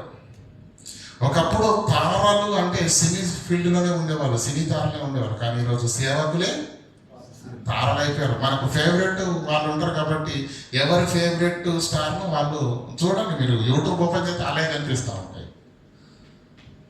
అలవాటుగా మారిపోయింది. వ్యసనం కంటే ఎక్కువగా అది మారిపోయింది ప్రియరా. వ్యసనం ఉన్నవాడు ఒక్కడే చెడిపోతాడు. కానీ ఇది ఎవరిని ప్రేమించొద్దు అని నేను చెప్పట్లేదు, గౌరవించొద్దని నేను చెప్పట్లేదు. గౌరవించండి, ప్రేమించండి. కానీ క్రీస్తు బోధ యందు నిలిచి ఉండి దాన్ని దాటకండి. క్రీస్తును అనుసరించకుండా ముందుకెళ్ళకండి. ఏమండి? హెబ్రీయులకు రాసిన పత్రిక 13వ అధ్యాయం 9వ వచనం చదవండి. నానా విధములైన అన్య బోధన చేత తిప్పబడకుడి, భోజన పదార్థములను బట్టి కాక నానా విధములైన అన్య బోధల చేత తిప్పబడకుడి. అంటే అది క్షేమమా, మంచిదా? వాక్యం ఏం చెప్తుందండి? నానా విధములైన అన్య బోధల చేత మీరు త్రిప్పబడకండి. అన్య స్త్రీలను పెళ్లి చేసుకోవద్దురా నాయనా, దేవునికి కాకుండా మీ హృదయం త్రిప్పి వేస్తారని ఇశ్రాయేలులకు దేవుడు ఆజ్ఞించాడు. ఎన్నట సొలొమోను ఏం చేశాడు? 700 మంది రాజకుమార్తెలైన భార్యలు, 300 మంది ఊరుకుంటారు. వాళ్ళు ఏం చేశాడు? అతని హృదయమును త్రిప్పివేశారు. పడిపోయాడు. మహాజ్ఞానిగా పేరు పొందినటువంటి ప్రసంగి, జ్ఞానవంతుడు పడిపోయాడండి. కారణం అన్య స్త్రీలను పెళ్లి చేసుకోవడం వల్ల. ఈరోజు నీవు నేను ఆత్మీయ జీవితంలో బలంగా పదిలంగా ఉండాలంటే ఏం చేయమంటున్నాడు తెలుసా పౌలు గారు ఫిలిప్పీలకు? మీరు ఒక్కదాని అందే మనసుంచండి. మీరు 2 పడవల మీద అడుగు పెట్టకండి. ఖచ్చితంగా మీరు నడుమలోనే మునిగిపోతారే తప్ప ఆ పడవలోను ఈ పడవలోను ఏ పడవలోకి కాకుండా మీ గమ్యము చేరకుండా మీరు మధ్యలోనే నట్టెట్లో మునిగిపోతారు. ఇక్కడ ఏమో చదువుతుంది చెప్పండి. నానా విధములైన అన్య బోధల చేత త్రిప్పబడకండి. మీరు వచ్చేదే తక్కువ, వినేదే తక్కువ, అర్థం చేసుకునేదే తక్కువ, ధ్యానించేదే తక్కువ, చదివేదే తక్కువ. అలాంటప్పుడు మీరు ఏది పడితే అది విన్నారనుకోండి, ఎలా ఉందో తెలుసా సొసైటీ రోజు సోషల్ మీడియా? ఒక ఆయన ఇది రైట్ అంటాడు, మరో క్రైస్తవతి లేదది కరెక్టే అంటాడు, ఇది రాంగ్ అంటాడు, ఈయన అవును అంటాడు, ఆయన కాదంటాడు, ఇది తినొచ్చు అంటాడు, ఈయన తినకూడదు అంటాడు. ఏకాభిప్రాయం లేదు క్రైస్తవ సమాజంలో. బోధ విషయంలో, ప్రతి అంశం విషయంలో ఏక తాత్పర్యము, ఏకభావము, ఏక మనస్సు, ఏక ఆలోచన లేదు.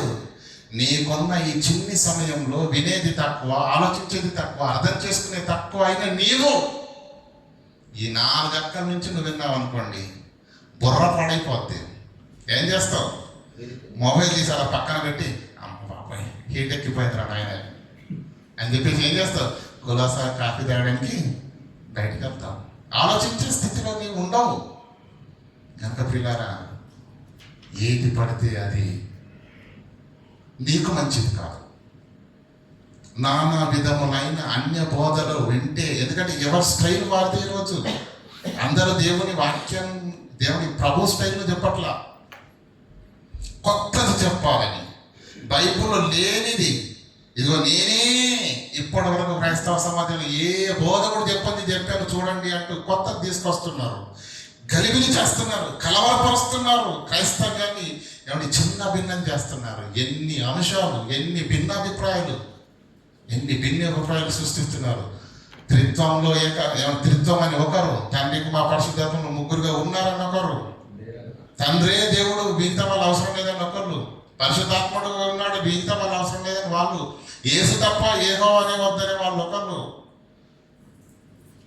ఎన్ని భిన్న అభిప్రాయాలు ఉన్నాయి ప్రియులారా, ఆలోచించండి. మీరు దేవుని వాక్యము మీకేం చెబుతుంది అది చదవండి, అది వినండి, అది నేర్చుకోండి, దాంట్లో బలపడండి. అంటే మీరు చుట్టూ ఉన్న దానంతటినీ కాన్సన్ట్రేషన్ చేశారనుకోండి, నానా విధములైన అన్య బోధల చేత మీరేమవుతారు? బలపడతారు అని ఉందా వాక్యంలో? పోతారు అని ఉంది, తిప్పబడతారు. గనుక ఏది అపోస్తలుల బోధ, ఏది యేసు బోధ, ఏది నీ ఆత్మీయ జీవితాన్ని బలపరుస్తుంది, ఏది పరలోకపు మార్గాన్ని గురిని స్పష్టంగా నీకు చూపిస్తుంది, దాన్ని నువ్వు ఆలోచించు. ఏమండి, మన దైనందిన జీవితంలో వేసుకునే బట్టల దగ్గర నుంచి తినే ఆహార పదార్థాల నుంచి ఏ వస్తువునైనా పరిశీలించకుండా తీసుకుంటారా మీరు?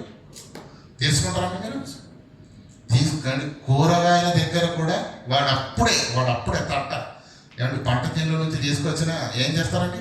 ఇలా తీసుకుంటారండి దోశలతో. ఏంటి ఇది ఇటు, ఇది పుచ్చిపోయింది, ఇది పురుగులు పట్టింది, ఇది అని తీసుకుంటాం కదా. చారుడు పొట్టను నింపేది, మన ఆకలి తీర్చే ఆహార పదార్థాన్ని పరిశీలించి తీసుకుంటున్న నీవు, మంచిది తీసుకుంటున్న నీవు, శ్రేష్టమైనది కావాలనుకుంటున్న నీవు, అనంత జీవితము నీకు కావాలి అంటే ఏ బోధ పడితే ఆ బోధ వినడానికి వీలు లేదు. ఏది అపోస్తలుల బోధ, ఏది క్రీస్తు బోధ, ఏది పరిశుద్ధాత్మ లేఖనాలను ప్రతిస్పందించేలా మన కళ్ళకు కట్టినట్టుగా చూపించే దేవుని వాక్యము, గురి, పరలోక మార్గము స్పష్టంగా ఎక్కడ కనిపిస్తుంది. దాన్ని మీరే ఏం చేయాలి? సమస్తమును పరీక్షించి మేలైనది. తెస్సలోనికీయులకు రాసిన మొదటి పత్రిక 5:21 వచ్చిన చదవండి.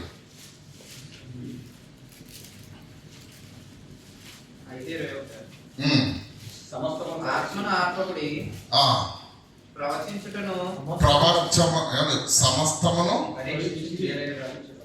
ప్రవచించుటను సమస్తమును పరీక్షించి మేలైన దాన్ని చేపట్టండి. ఏమండి, ఆ మాట కూడా చదవండి. ప్రవచించుటను నిర్లక్ష్యము. బోధకుడికి దేవుడు చెప్తున్న జాగ్రత్త ఏంటో తెలుసా? ప్రవచనము, దేవుని మాటలు చాలా జాగ్రత్తగా ప్రకటించాలి. నంబర్ 1. వినే వాళ్ళకి ఏం చెప్పాడు? సమస్తమును పరీక్షించి. కూరగాయల్లో మంచివేవో తీసుకుంటావు, చీరల్లో మంచివేవో తీసుకుంటావు. మనం ఏం చేస్తామండి? ఏది పడతా, ఏ షర్ట్ పడతా ఆ షర్ట్ వేసుకుంటామా? చొక్కనే కదండి. కలర్ నచ్చాలి, క్వాలిటీ నచ్చాలి, స్టైల్ నచ్చాలి, బట్ట నచ్చాలి, రేటు నచ్చాలి, అన్ని బాగుండాలి. కానీ అన్నిటికంటే నీకు ఎలా ఉండాలి? అన్నిటికంటే తక్కువ ప్రైస్లో ఉండాలి. ప్రైస్ ఎక్కువ ఉంది అనుకోండి, అన్ని బాగున్నాయి, ప్రైస్ ఎక్కువ ఉందని తీసుకుంటావా? అమ్మ 100 రూపాయలు అక్కడ పెట్టేస్తాం అంతే. అన్ని బాగుండాలి, ప్రైస్ మాత్రం అప్పుడు మనం తీసుకుంటాం. ఎంత తెలివైన వాళ్ళమండి. అంటే మనం వేసుకునే బట్టల దగ్గర ఉన్న జాగ్రత్త, తినే ఆహార పదార్థాలు ఉన్న దగ్గర జాగ్రత్త, 60 ఏళ్ళ జీవితంలో ప్రతి విషయంలో పరీక్షించి జాగ్రత్త వహించి మేలైనది, శ్రేష్టమైనది, ముఖ్యమైన దానిని చేపట్టుతున్న మనిషి అనంత జీవిత కాలము నీకు రావాలి అంటే, ఆ నిత్య జీవితంలోకి నువ్వు వెళ్ళాలి అంటే ఇంకెంత ప్రాముఖ్యమైన దానికి నువ్వు పట్టుకోవాలో, దాన్ని నువ్వు ఎలా పరిశీలించాలో, దాన్ని నువ్వు ఎలా పరిశోధించి పట్టుకోవాలో అది నీ పైననే ఆధారపడి ఉన్నది. మహానుభావుడు కవక మాట రాశాడండి, ఎవరో వస్తారని ఏదో చేస్తారని ఎదురు చూసి మోసపోకుమా, నిజము మర్చి నిద్రపోకుమా అన్నాడు. మన జీవితాలను మనమే కాపాడుకోవాలి, మన ఆత్మీయ జీవితాలను మనమే దేవుల్లో నిలబెట్టుకోవాలి. దేవుడు సమస్తము చెబుతున్నాడు. ఎక్కడ అపాయం ఉంది, ఎక్కడ ప్రమాదం ఉంది, ఏ సూచన, ఏ సలహా అనేది దేవుడు ఏది దాచిపెట్టుకోకుండా ప్రియులారా, 1000 సంవత్సరాల క్రితమే దేవుడు తన మాటలను, జాగ్రత్తలను, సమస్తాన్ని జాగృతం చేసి మన చేతిలో పెట్టాడు. దేవుడు చేయవలసిన సమస్తము మనకు చేసి ఉన్నాడు. మనం చేయవలసిందే బాకీ ఉంది. పరీక్షించండి. నీ దైనందిన జీవితంలో దేని పడితే అది తింటున్నావా, దేని పడితే అది వేసుకుంటున్నావా, సెలక్షన్ చేస్తున్నావా లేదా, పరిశీలిస్తున్నావా లేదా, పరిశోధిస్తున్నావా లేదా? మరి 60 ఏళ్ళ జీవితం కొరకే ఇన్ని పరిశోధనలు చేస్తున్న నీవు ఈ అనంతమైన ఈ ఆత్మ అనంత జీవితంలోనికి వెళ్ళాలి, నిత్యత్వంలోనికి వెళ్ళాలి అంటే ఏ బోధ నన్ను నిత్యత్వంలోకి నడిపిస్తుంది, ఏ బోధ నన్ను దేవునికి దగ్గర చేస్తుంది, ఏ బోధ ఆ తండ్రితో నన్ను కలకాలం ఉండేటట్టుగా నన్ను గురి చూపిస్తుంది, నడిపిస్తుంది, సరిచేస్తుంది, ఆ బోధను సమస్తమును పరీక్షించి మేలైనది ఒక్కసారి పరీక్షించి పట్టుకోవాలి. ఒకసారి పట్టుకున్నామంటే విడద్దు. దీని అర్థం ఏంటంటే మీరు చచ్చిన దాకా పరీక్షిస్తామని కాదు. ఒక్కసారి పట్టుకోండి, చచ్చిన ఏమండి వాక్యాన్ని విడిచిపెట్టకండి. ఏ భక్తుని చరిత్ర మీరు తీసుకురండి, 100 సార్లు విన్నారా? ఒక్కసారి పట్టుకున్నారా? ప్రాణమైన విడిచిపెట్టారు కానీ ప్రభువును విడిచిపెట్టలేరు. మరి వాళ్ళ భక్తుల జీవితాలు ఏమో అలా ఉన్నాయి, మన ఏమో భక్తులు వాళ్ళైతే మరి మనం కంప్లీట్గా డిఫరెంట్గా ఉంది కదా. మన జీవితాలు వాళ్ళ జీవితాలకి అర్థమవుతుందా లేదా? వాళ్ళ పేర్లు భక్తులైతే జక్కయ్య ఒక్క మాటకే మారాడు, సమరీ స్త్రీ ఒక్క మాటకే మారింది, అవునా కదా? పేదరు రా నేను మనసులో పెట్టి జాగ్రత్తగా చేస్తానంటే ఇప్పుడు కుదరదు ప్రభావ, వచ్చే సంవత్సరం ఏదైనా ఉంటే చూస్తాను, అప్పటిదాకా వెయిట్ చేయగలడా? ఏ భక్తుడు ఏ మాట చెప్పగానే సమయం తీసుకున్నాడు చెప్పండి? ఒక్క మాటకి, ఒక్క ప్రసంగానికి దేవుని పాదాల ఎద్దకు వచ్చి పడిపోయారు. మనం దగ్గరగా ఉన్నాము, దగ్గరగా వచ్చాము, కానీ దేవునికి దగ్గర కావట్లేదు. ప్రియుల దగ్గరగా బ్రతకట్లేదు. ఆలోచించండి. మన దేహాలు దేవుని సన్నిధిలోకి వచ్చాయి, మన మనస్సు మన హృదయం దేవునికి చాలా దూరంగా ఉంది. ఆ దూరంలో ఉన్న ఏమండి ఈ దగ్గరలో ఉన్న దూరం భయంకరమైనది. ఏమండి దేవుని యొక్క కృప, ఆలోచన, కనికరం లోకంలో ఉన్న వారిపైన ఉంటదేమో కానీ మన పైన అసలు ఎందుకు ఉండదని చెప్తున్నానంటే ప్రియులారా, మనకు దేవుడు తెలుసు, వాక్యం తెలుసు, ఆయన మనసు తెలుసు, ఆయన ఇష్టాలు తెలుసు, ఆయన ఏం కావాలని కోరుకుంటున్నాడో తెలుసు, ఎలా బ్రతకాలని కోరుకుంటున్నాడో తెలుసు. ఇన్ని తెలిసినా మనం ఏం చెయ్యం. ఇన్ని తెలిసినా మనం కనుక మన పైన అన్ని తెలిసి మనం ఏం చెయ్యలేని నిమ్మకు నేరెత్తినట్టున్న మన పైన ఉంటారా దేవునికి ప్రేమ బయట వాళ్ళ పైన ఉంటుందండి. ఎందుకంటే వాళ్ళు కుడి ఎడమని ఎరగకుండా, దేవుని ఎరగకుండా లోకంలో బ్రతుకుచున్నవారు. అలా నీవు నేను కృప పొందితేనే ఇక్కడికి వచ్చాము. వచ్చిన మనము ఎదగాలి, వచ్చిన మనము మారాలి, వచ్చిన మనము దేవుడు కోరుకున్నటువంటి ఆత్మీయ స్థితిలో మనమందరం ఉండాలి. అలా ఉండకపోతే ప్రియులారా చాలా కష్టం. కనుక ప్రియులారా ఇలా క్రైస్తవ సమాజాన్ని చూస్తే ఇంకా చాలా వచనాలు ఉన్నాయి, కానీ నేను చెప్పదలుచుకోలేదు. ఎందుకంటే అబద్ధ బోధకులు ఉన్నారని, క్రీస్తు విరోధులు బయలుదేరారని ప్రారంభ శతాబ్దంలో అలా క్రీస్తు విరోధులు బయలుదేరి క్రైస్తవ్యాన్ని కలుషితం చేసి భిన్న బోధలతోటి నింపేసిన సందర్భం మనకు బాగా తెలుసు. అయితే ఈ తరుణంలో నా ఆత్మను నేను ఎలా కాపాడుకోవాలి, నా ఆత్మను నేను ఎలా కాపాడుకోవాలన్న ఆలోచన మీ అందరిలో మొదలవ్వాలి. భిన్నాభిప్రాయాలు బోధించబడుతున్నాయి, క్రైస్తవులే బోధిస్తున్నారు భిన్నాభిప్రాయాలు. ఉన్నదని ఒకరు, లేదని ఒకరు, అవునని ఒకరు, కాదని ఒకరు, తప్పని ఒకరు, ఒప్పని ఒకరు. అంతా క్రైస్తవులే, అంతా గొప్ప గొప్ప బోధకులే. ఏ విషయంలో స్పష్టత లేదు, ఏ విషయంలో ఏకాభిప్రాయం లేదు, ఏ విషయంలో ఏక మనసు లేదు, ఏక తాత్పర్యం లేదు. నువ్వు ఏది పడితే అది వింటే నీ ఆత్మ ఎటెళ్ళిపోతుంది. నీ ఆత్మను నువ్వే కాపాడుకోవాలి, నీ జీవితాన్ని నీవే భద్రం చేసుకోవాలి. కనుక ఏం చేయాలి? క్రీస్తు బోధ యందు మనము నిలిచి ఉండాలి. ఇందాక చెప్పాను కదా, ఎవరో వచ్చి ఏదో చేస్తారని ఎదురు చూసి మోసపోకుమా, నిజము మరిచి నిద్రపోకుమా. నిన్ను నువ్వే కాపాడుకోవాలి, నిన్ను నువ్వే నిలబెట్టుకోవాలి. వాక్యం నీకు గొడుకగా ఉంది. దేవుని మహాకృప ఉచితంగా నీ పైన కుమ్మరించబడుతున్నది.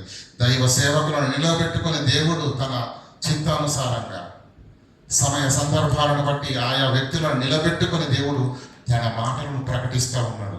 తన కృపను మీ పైన విస్తారంగా కుమ్మరిస్తున్నాడు. ఇలా కృపను కుమ్మరించుచుండగా, వాక్యాన్ని బోధించుచుండగా, హెచ్చరించుచుండగా, సరిచేయుచుండగా, లోపాలను తెలియజేయుచుండగా, చెవులతో విని మారక సరిచేసుకోక ఒకవేళ ఎవరినో మోసం చేస్తున్నామని ఒకవేళ మనం అనుకుంటే పిల్లలు మనల్ని మనమే మోసం చేసుకున్న వారం అవుతాం. కనుక దేవుని కృప నిలిచి ఉన్నది. దేవుని వాక్యము స్పష్టంగా నన్ను సరిచేస్తుంది, గద్దిస్తుంది. ఈ తరుణంలో ఈ యొక్క పరిస్థితుల మధ్య మనము సరిచేయబడకపోతే, దేవుని వాక్యానికి అనుకూలంగా మనం మారకపోతే, దేవుడు కోరుకుంటున్న స్థితిలో మన ఆత్మీయ జీవితాలు బలంగా నిలబడకపోతే, క్రియ లేకపోతే, మనము దేవుని కృపను పొందుకోలేమో, దేవుని యొక్క నిత్య రాజ్యంలోనికి వెళ్ళిపోలేమేమో. ఒకసారి ఆలోచించండి. గత వారం మీకు చెప్పాను ఉదాహరణ, పాస్పోర్ట్ గురించి ఉదాహరణ చెప్పాను. ఎంతమంది గుర్తుందో నాకు తెలియదు. గుర్తుందా? ఇద్దరు స్నేహితుల్లో ఒకడు దుబాయ్ వెళ్ళకుండా ఉండాలంటే ఏం చేశాడండి? మొదటి స్నేహితుడు పాస్పోర్ట్ దాచెట్టేశాడు, అంతే. ఇంకేడికి తెలుసు మొదటి వాడికి పాస్పోర్ట్ దగ్గర ఉందంటే ఇంకేం చేసినా తలకిందులుగా తపస్సు చేసిన వాడు వెళ్ళడు. అపవాది ఏం చేస్తుందో తెలుసా? పరలోకం వెళ్ళటానికి ఏదైతే ముఖ్యమైన పాయింట్ ఉంటుందో, పాస్పోర్ట్ లాంటి దాన్ని తీసేస్తాడు మా జీవితంలో నుంచి. ఇంకా మనం ఏం చేసినా ఆడికి ఫుల్ క్లారిటీ ఉంటుంది. ఎందుకు? దేవుడు ఏం చేస్తే పరలోకం ఇస్తాడు, దాన్ని మాత్రం మన జీవితంలో ఇయ్యడు. కనుక పిల్లరా, ఏమండి, కనుక బోధ విషయంలో చాలా విస్తృతమైనటువంటి మాటలు మాట్లాడాలి. కానీ ఎక్కువగా మాట్లాడడం వల్ల, ఎందుకంటే అభిమానులు ఎక్కువైపోయారు ఈరోజు. ఏసునైనా పక్కన పెట్టేస్తారు కానీ, ఏమండి, అంతకంటే ఎక్కువ అభిమానం వీళ్ళకి రోజు. కనుక ఎవరిని నేనేం అనదలుచుకోలేదు. కనుక ఆలోచించండి, వాక్యాన్ని ఎక్కువగా ప్రేమించండి, వాక్యంలో ఉన్నది నమ్మండి. వాక్యం మాత్రమే సర్వసత్యం, మిగతాది ఏది సత్యము కానే కాదు. ఎందుకంటే అగపరుస్తాడు వాడు. ఒక మాట చూస్తాం, మత్తయి సువార్త దయచేసి తీయండి ఒకసారి. మత్తయి సువార్త 25వ అధ్యాయం 25వ వచనం.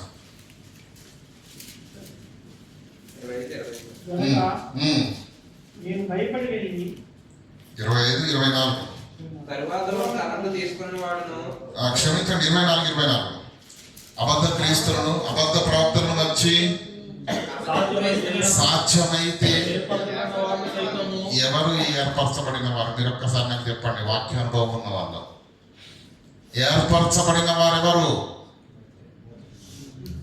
Selected people. పరలోకానికి అంటే దేవుల్లో బలంగా ఉన్నారు. ఇక 4 రోజుల తర్వాత మరణిస్తే మీరు పరలోకం వెళతారు అనుకునే వాళ్ళను సహితము మోసం చేయడానికి గొప్ప సూచక క్రియలు, మహత్కార్యములు కనపరిచేదరా జరుగుతాయా? కనపరచడం అంటే కనపరచడానికి జరగడానికి చాలా వ్యత్యాసం ఉంది. తెలుగు అద్భుతమైన భాష అండి. తెలుగు అద్భుతమైన భాష. నా కళ్ళ ముందర జరిగినటువంటి ఒక యథార్థ సంఘటన మీకు చెప్తాను. 2008లో అనుకుంటా ఒక బిల్డింగ్ కన్స్ట్రక్షన్ జరుగుతుంది. దాంట్లో స్టార్టింగ్ అన్నిటికంటే కింద బేస్మెంట్ లెవెల్ ఉంటుంది కదండి, అక్కడ పనిచేస్తున్నాం.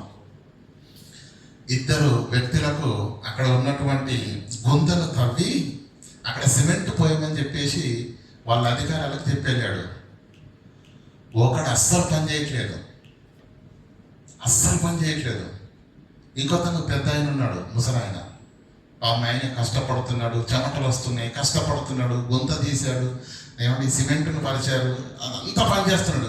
వీడు యవనస్తుడుగానే ఉన్నాడు కానీ అస్సలు పని చేయట్లేదు. నేను చేయాలంటున్నాడు అంతే.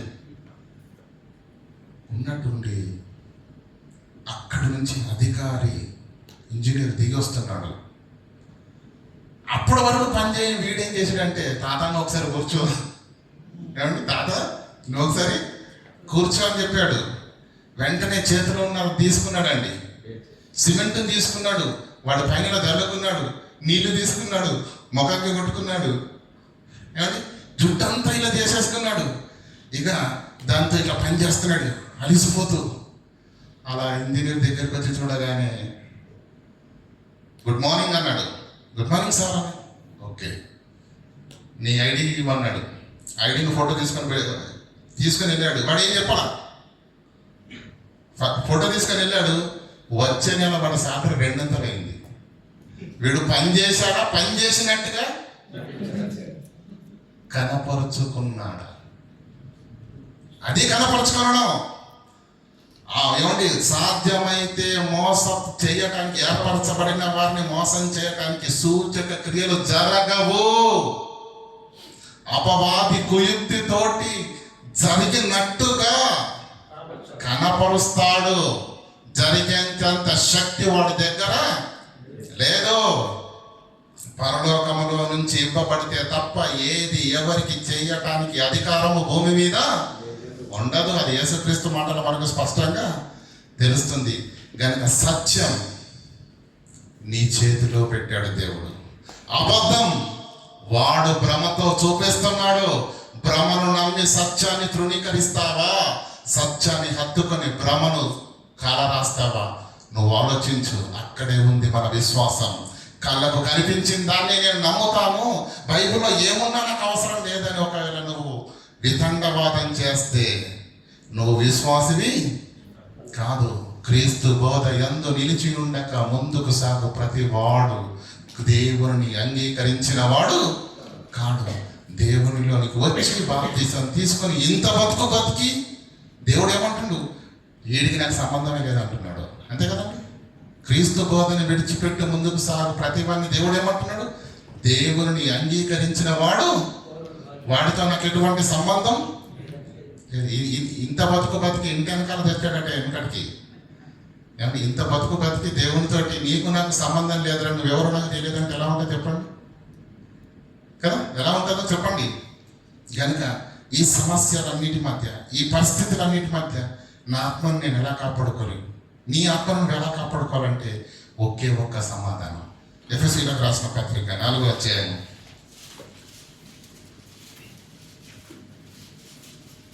ఎఫెసీయులకు రాసిన పత్రిక 4వ అధ్యాయము 16, 15, 16 నుండి చదవండి. ప్రేమ కలిగి సత్యము చెప్పుచు, పై మాట చదవండి. అందువలన మనం ఇక మీదట పసిపిల్లలమై ఉండి, మనం పసిపిల్లలు లేకుండా ఎవరు ఏం చెప్పినా సంకల్ప బాదుకోవద్దు. ఆయన చెప్పిన మాట వాక్యంలో ఉందా లేదా, క్రీస్తు చెప్పాడా లేదా, పరిశుద్ధాత్మ దేవుడు రాయించడా లేదా, వాక్యాన్ని నమ్మండి. ప్రేమ కలిగి సత్యము చెప్పుచు, క్షమించండి, అందువలన మనం ఇక మీదట పసిపిల్లలుగా ఉండొద్దు. ఎవరు ఏం చెబితే అది నమ్మొద్దు. మనుషుల మాయోపాయము చేత వంచనతో మాయ ఉంది, వంచన ఉంది, తప్పు మార్గమునకు లాగు కుయుక్తితో అలా బోధ చేసే ఏ సాతాను ఏజెంట్లు కూడా ఉన్నారు క్రైస్తవ సమాజంలో. కనుక మనం ఏం చేయాలి? గాలికి ఎగురుకొని పోయి పోనట్లు కల్పింపబడిన ప్రతిది కొత్తది అని చెప్పేసరికి బెంబెలెత్తిపోకండి. కొత్తది అని చెప్పేసరికి కలవరపడిపోకండి. అప్పుడు కొత్తది చెప్పాడండి అని చెప్పేసి ట్రెండ్ అనుకోకండి. ఎవరు ఏ కలవరానికి గురి చేసినా అది బైబిల్లో ఉందా లేదా చూడు.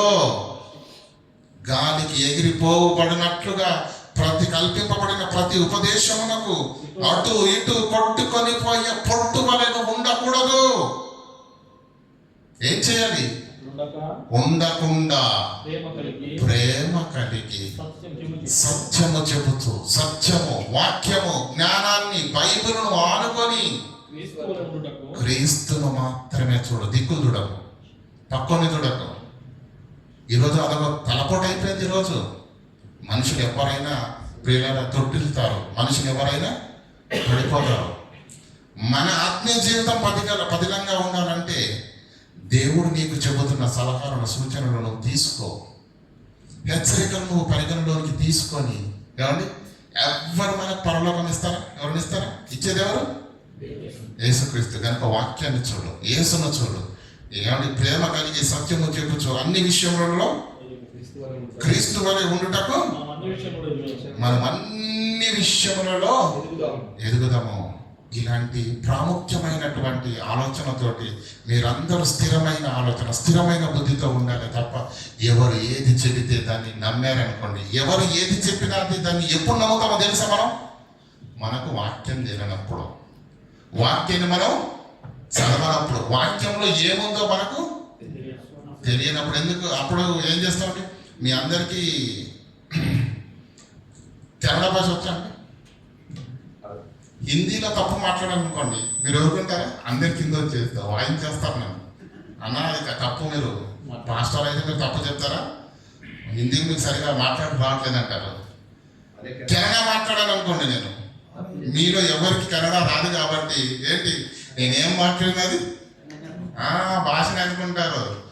కనుక ఎవరు ఏం చెప్పినా నువ్వు మోసపోకుండా ఉండాలి అంటే నీకు వాక్యం తెలియాలి, నువ్వు వాక్యాన్ని చదవాలి. ఎంత అన్యాయం ప్రియులారా! ఈ ఒక్క పుస్తకం చదవడం కష్టం అండి. 1వ తరగతి పిల్లవాడి దగ్గర ఎన్ని పుస్తకాలు ఉంటే ఒకసారి చూడండి. కానీ ఈరోజు స్కూల్లో పంపిస్తున్నాం కదా, మన ఇంట్లో పిల్లలు ఉంటారు కదా, చిన్న పిల్లలు 1వ తరగతి 2 వాళ్ళ ఒక్కసారి బుక్స్ వాళ్ళ బ్యాగ్ తీసి చూడండి, సిగ్గేయాలి మనకు. 5-6 ఏళ్ళ పసిబిడ్డ అన్ని పుస్తకాలు చదువుతున్నప్పుడు ఆ చిన్న మెదడులో ఉపాధ్యాయులు బలవంతంగా అక్షరాన్ని ప్రవేశపెడుతున్నప్పుడు ఈ ఒక్క గ్రంథాన్ని మనసు పెట్టి చదవలేవా? ఈ ఒక్క గ్రంథాన్ని నువ్వు అర్థం చేసుకోలేవా? అప్పుడు దేవుడు నీకు అర్థమవుతాడు. ఎవడు నేను మోసం చేయలేనప్పుడు వంచనతో కానీ, కుయుక్తితో కానీ, తప్పుడు మార్గమునకు లాగే ఏ నాటకాలతో కూడా వారు బోధ చేసినా ఇది సరి అయిన వాక్యము కాదని ఇట్టే నువ్వు చెప్పేయగలవు. ఎప్పుడు? ఈ 66 పుస్తకాలను చదివినప్పుడు, ఈ జ్ఞానం నీకు అర్థమైనప్పుడు, ఈ 66 పుస్తకాల్లో ఉన్న ఆంతర్యము నీ హృదయాంతరంగాల్లో ఉన్నప్పుడు. అది లేకపోతే చివరికి ఒక్క మాటను చూసి ముగిస్తాను. ఫిలిప్పీలకు రాసిన పత్రిక 4:8 చదివి ముగించుకున్నాను. ఫిలిప్పీలకు రాసిన మెట్టుకు సహోదరులారా, ఏ యోగ్యతమైనను మెప్పైనను ఉండిన ఎడల ఏవి సత్యమైనవో, ఏవి మాన్యమైనవో నీ జీవితాల్లో, ఏవి న్యాయమైందో, ఏవి పవిత్రమైనవో, ఏవి రమ్యమైనవో, ఏవి ఖ్యాతి గలవో వాటి మీద ధ్యానం ఉంచండి, వాటి మీద మనస్సు ఉంచండి, వాటి మీద గురి పెట్టండి. మన జీవితాలు బాగుంటాయి. పనికి రాని దాన్ని పట్టుకుంటారు, ప్రాముఖ్యమైన దాన్ని విడిచిపెడతారు. మన జీవితాల్లో జరుగుతుంది అదే. పనికి రానిది ముందు పెట్టుకుంటాం, పనికి రానిది, ప్రాముఖ్యమైనది విడిచిపెడతాం. ఏమంటున్నాడు ఇక్కడ? ఏవైనా ఏవి సత్యమైనవో, ఏవి మాన్యమైనవో, ఏవి న్యాయమైనవో, ఏవి పవిత్రమైనవో, ఏవి రమ్యమైన, ఏవి ఖ్యాతి గలదో వాటి యందు ధ్యానం ఉంచుకోండి. వాటి యందు మీరు ధ్యానం ఉంచుకోండి. 14వ వచనం చదవండి. 3 పట్టణాలు. క్రీస్తు యేసు నందు ఉన్నతమైన పిలుపునకు కలుగు బహుమానం పరలోకం పొందవలనని గురి యొద్దకే పరిగెత్తుతున్నాను. నేను ఎక్కడికి పరిగెత్తుతున్నాను నాకు బాగా తెలుసు అని పౌలు అంటున్నాడు. మరి మీకు తెలుసా? నీకు తెలుసా?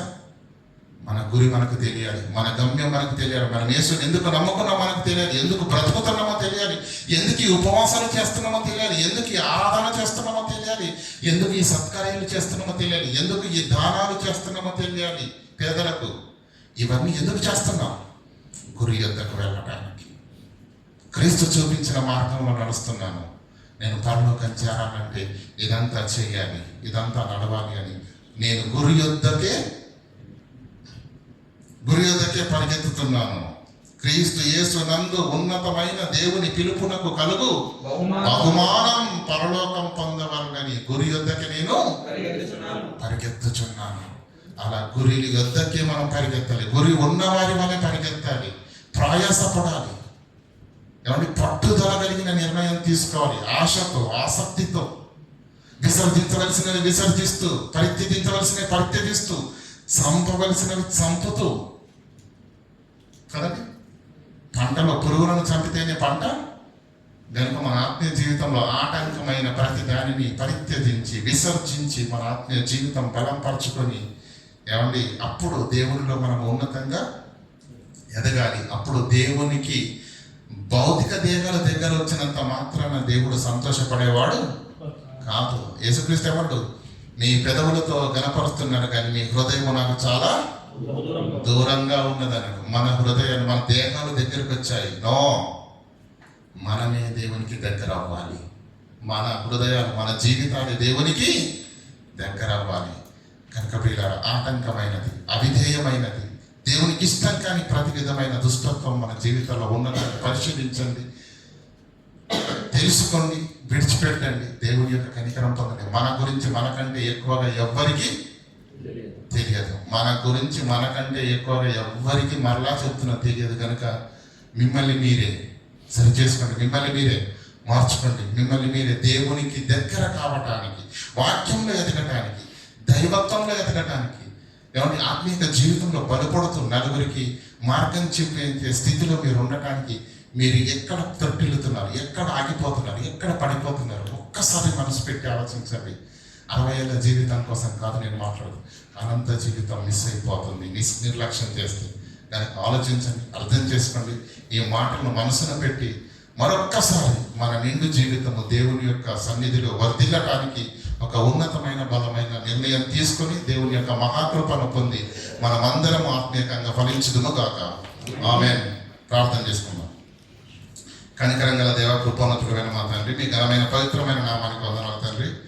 విన్న మాటల్లోని ఆంతర్యాన్ని గ్రహించి మా బ్రతుకులను సరి చేసుకుని తండ్రి, 2 వారాలుగా తండ్రి లోపాలను సరి చేసుకుంటేనే భక్తి సోపానం అవుతుందన్న సూటిగా స్పష్టంగా తండ్రి నాలో మాలో ఉన్నటువంటి అవిధేయతలను తండ్రి, పొరపాట్లు, నిర్లక్ష్యం, మెట్టుకు ఏదైనా తండ్రి మా ఆత్మీయ జీవితం ఎదగకుండా ఆటంకపరుస్తున్న విధానాన్ని తండ్రి మీరు మాకు తెలియపరిచారు. ఇంత సూటిగా స్పష్టంగా తండ్రి మా హృదయాలకు తండ్రి మీరు